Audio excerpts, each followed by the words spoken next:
Chapters 3 and 4 of The Invisible Man. This recording is in the public domain. The Invisible Man, by H.G. Wells. Chapter 3. The 1,001 Bottles. So it was that on the 29th day of February, at the beginning of the thaw, this singular person fell out of infinity and into Iping village. Next day his luggage arrived through the slush, and very remarkable luggage it was. There were a couple of trunks indeed, such as a rational man might need, but in addition there were a box of books, big fat books, of which some were just in an incomprehensible handwriting, and a dozen or more crates, boxes and cases containing objects packed in straw, as it seemed to Hall, tugging with a casual curiosity at the straw, glass bottles. The stranger, muffled in hat, coat, gloves and wrapper, came out impatiently to meet Fearenside's cart, while Hall was having a word or so of gossip preparatory to helping bring them in. Out he came, not noticing Fearenside's dog, who was sniffing in a dilettante spirit at Hall's legs. "Come along with those boxes," he said. "I've been waiting long enough." And he came down the steps towards the tail of the cart as if to lay hands on the smaller crate. No sooner had Fearenside's dog caught sight of him, however, than it began to bristle and growl savagely, and when he rushed down the steps it gave an undecided hop, and then sprang straight at his hand. "Whup!" cried Hall, jumping back, for he was no hero with dogs, and Fearenside howled, "Lie down," and snatched his whip. They saw the dog's teeth had slipped the hand, heard a kick, saw the dog execute a flanking jump and get home on the stranger's leg, and heard the rip of his trousering. Then the finer end of Fearenside's whip reached his property, and the dog, yelping with dismay, retreated under the wheels of the wagon.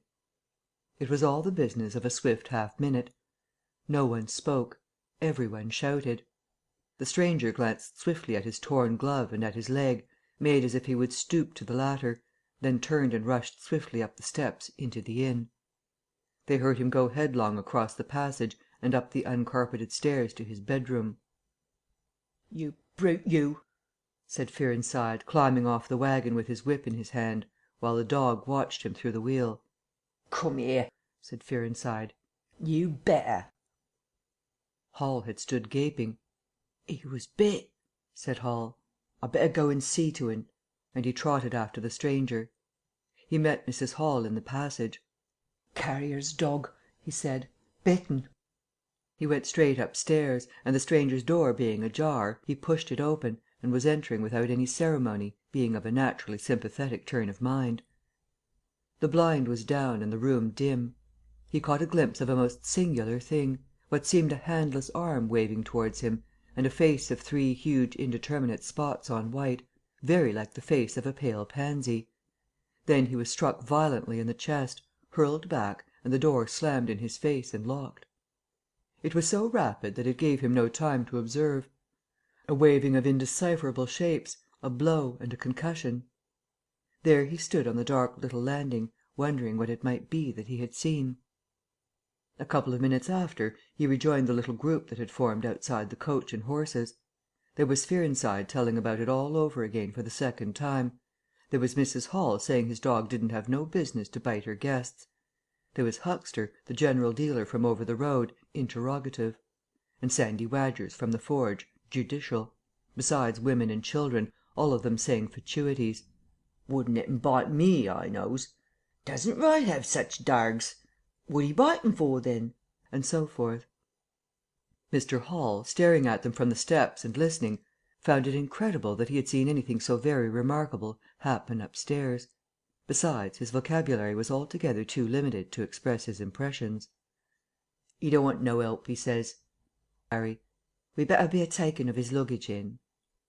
"You ought to have it cauterized at once," said Mr. Huxter, "'specially if it's at all inflamed." "I'd shoot un, that's what I'd do," said a lady in the group. Suddenly the dog began growling again. "Come along," cried an angry voice in the doorway, and there stood the muffled stranger with his collar turned up and his hat brim bent down. "The sooner you get those things in, the better I'll be pleased." It is stated by an anonymous bystander that his trousers and gloves had been changed. "Was you hurt, sir?" said Fearenside. "I'm rare sorry the darg "Not a bit," said the stranger. "Never broke the skin. Hurry up with those things." He then swore to himself, so Mr. Hall asserts. Directly the first crate was, in accordance with his directions, carried into the parlour, the stranger flung himself upon it with extraordinary eagerness, and began to unpack it, scattering the straw with an utter disregard of Mrs. Hall's carpet. And from it he began to produce bottles: little fat bottles containing powders, small and slender bottles containing coloured and white fluids, fluted blue bottles labelled poison, bottles with round bodies and slender necks, large green glass bottles, large white glass bottles, bottles with glass stoppers and frosted labels, bottles with fine corks, bottles with bungs, bottles with wooden caps, wine bottles, salad oil bottles, putting them in rows on the chiffonnier, on the mantel, on the table under the window, round the floor, on the bookshelf, everywhere. The chemist's shop in Bramblehurst could not boast half so many. Quite a sight it was. Crate after crate yielded bottles, until all 6 were empty and the table high with straw. The only things that came out of these crates besides the bottles were a number of test tubes and a carefully packed balance. And directly the crates were unpacked, the stranger went to the window and set to work, not troubling in the least about the litter of straw, the fire which had gone out, the box of books outside, nor for the trunks and other luggage that had gone upstairs. When Mrs. Hall took his dinner in to him, he was already so absorbed in his work, pouring little drops out of the bottles into test tubes, that he did not hear her until she had swept away the bulk of the straw and put the tray on the table, with some little emphasis perhaps, seeing the state that the floor was in. Then he half turned his head and immediately turned it away again. But she saw he had removed his glasses. They were beside him on the table, and it seemed to her that his eye sockets were extraordinarily hollow. He put on his spectacles again, and then turned and faced her. She was about to complain of the straw on the floor when he anticipated her. "I wish you wouldn't come in without knocking," he said in the tone of abnormal exasperation that seemed so characteristic of him. "I knocked, but seemingly—" "Perhaps you did. But in my investigations, my really very urgent and necessary investigations, the slightest disturbance, the jar of a door, I must ask you—" "Certainly, sir. You can turn the lock if you like that, you know. Any time." "A very good idea," said the stranger. "This straw, sir, if I may make so bold as to remark—" "Don't. If the straw makes trouble, put it down in the bill." And he mumbled at her, words suspiciously like curses. He was so odd standing there, so aggressive and explosive, bottle in one hand and test tube in the other, that Mrs. Hall was quite alarmed. But she was a resolute woman. "In which case, I should like to know, sir, what you consider—" "A shilling. Put down a shilling. Surely a shilling's enough." "So be it," said Mrs. Hall, taking up the tablecloth and beginning to spread it over the table. "If you're satisfied, of course." He turned and sat down, with his coat collar toward her. All the afternoon he worked with the door locked and, as Mrs. Hall testifies, for the most part in silence. But once there was a concussion and a sound of bottles ringing together, as though the table had been hit, and the smash of a bottle flung violently down, and then a rapid pacing athwart the room. Fearing something was the matter, she went to the door and listened, not caring to knock. "I can't go on," he was raving. "I can't go on. 300,000, 400,000, the huge multitude. Cheated. All my life it may take me. Patience, patience indeed. Fool, fool."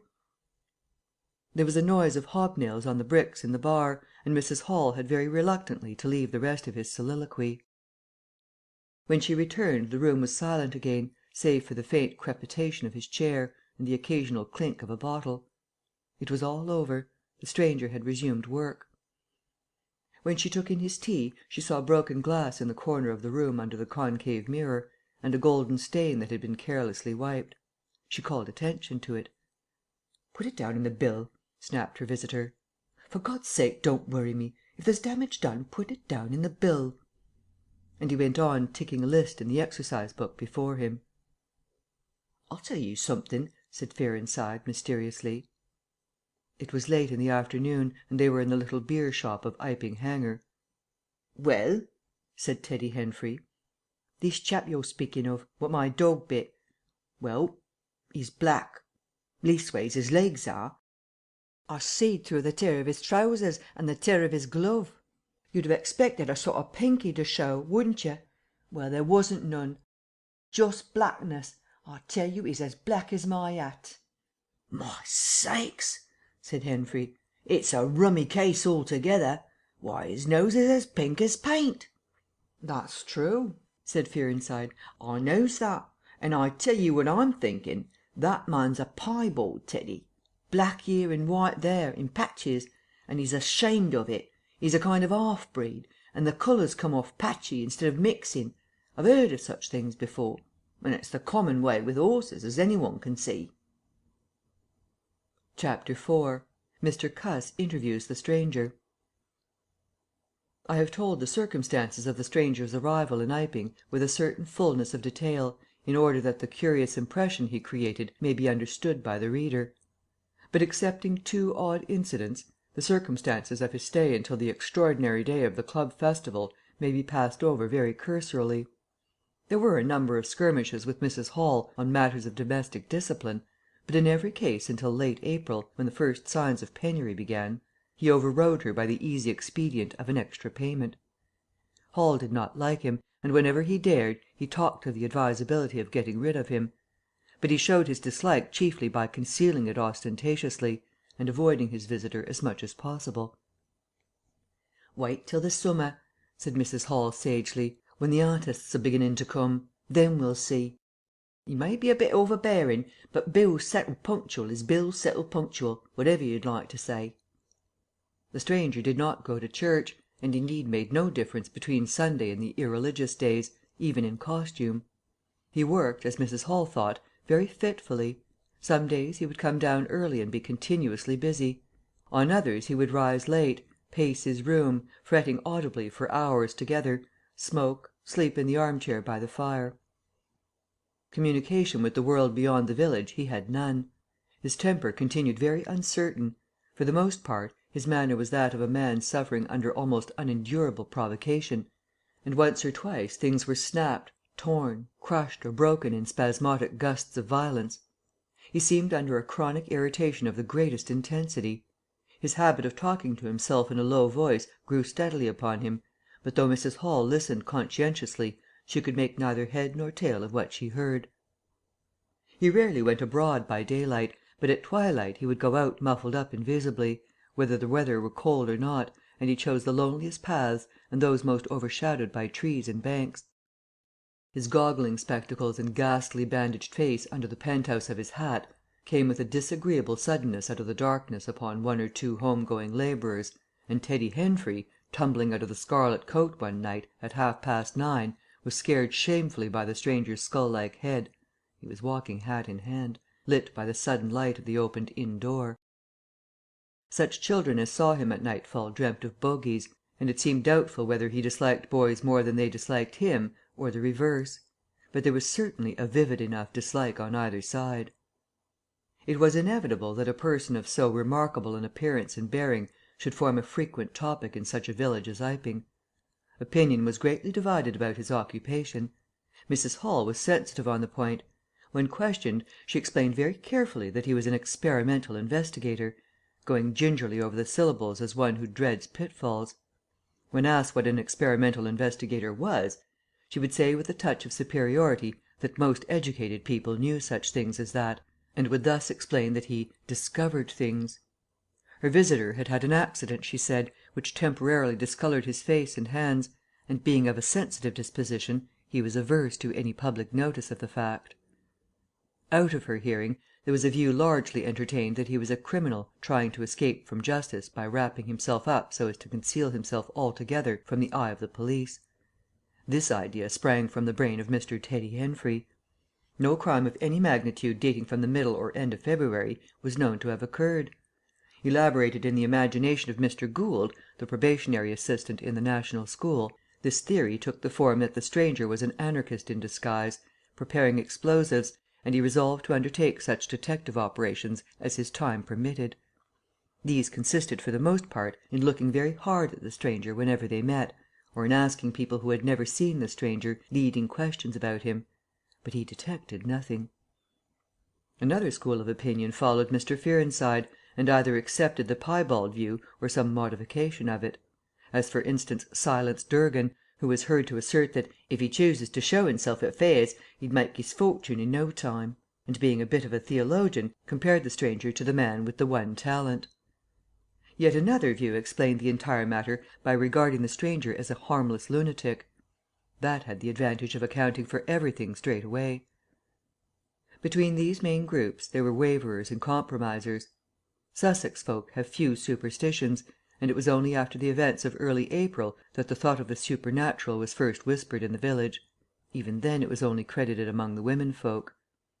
But whatever they thought of him, people in Iping, on the whole, agreed in disliking him.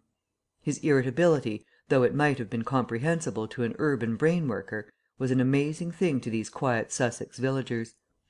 The frantic gesticulations they surprised now and then, the headlong pace after nightfall that swept him upon them round quiet corners, the inhuman bludgeoning of all tentative advances of curiosity, the taste for twilight that led to the closing of doors, the pulling down of blinds, the extinction of candles and lamps. Who could agree with such goings on? They drew aside as he passed down the village, and when he had gone by, young humourists would up with coat collars and down with hat brims, and go pacing nervously after him in imitation of his occult bearing. There was a song popular at that time called "The Bogey Man." Miss Stachel sang it at the schoolroom concert, in aid of the church lamps, and thereafter whenever one or two of the villagers were gathered together and the stranger appeared, a bar or so of this tune, more or less sharp or flat, was whistled in the midst of them. Also belated little children would call "Bogey Man" after him, and make off tremulously elated. Cuss, the general practitioner, was devoured by curiosity. The bandages excited his professional interest, the report of the 1001 bottles aroused his jealous regard. All through April and May he coveted an opportunity of talking to the stranger, and at last, towards Whitsuntide, he could stand it no longer, but hit upon the subscription list for a village nurse as an excuse. He was surprised to find that Mr. Hall did not know his guest's name. "He give a name," said Mrs. Hall, an assertion which was quite unfounded, "but I didn't rightly hear it." She thought it seemed so silly not to know the man's name. Cuss rapped at the parlour door and entered. There was a fairly audible imprecation from within.